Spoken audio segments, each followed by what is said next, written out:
So I'm looking at the main upright support at the moment, and I want to just go over a few things that you probably find really useful for improving your accuracy. Notably, right, making sure that you do running measures from a datum.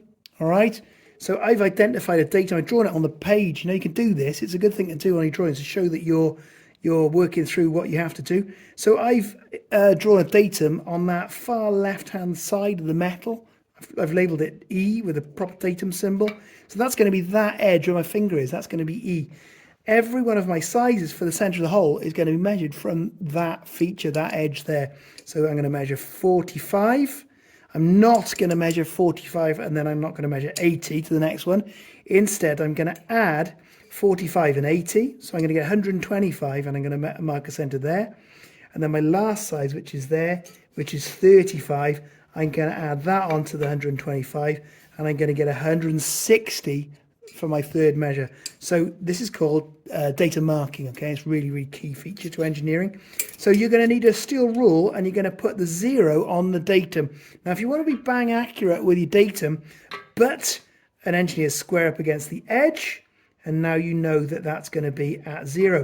Or if you're on the surface plate, look, why not go for one of these, which is an angle plate, butt it up against the side there. Now you know your datum is on 0. And now we're going to start measuring our length. So the first one there is 45, my first centre. My second one is 45 plus 80, 125. Keep it butted up against there. 125, make a mark.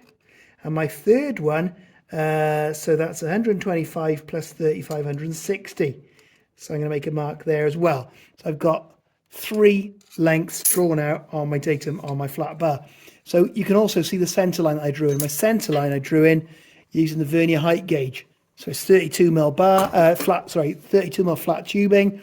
So I just set it up to 16, got a nice square, and I scribed that line. I scribed that line on both opposite faces as well. That'd be quite handy, I think. Now I'm going to get the optical centre puncher. I'm going to centre punch those holes. I'm going to pilot drill them down to 4.5 or 5 mil or something like that. Then I'm going to take them up to the 9 diameter through hole size that they're meant to be. There you are. And then that will be that piece complete. I've got to deburr it and then put it away safe somewhere because that's ready for the assembly.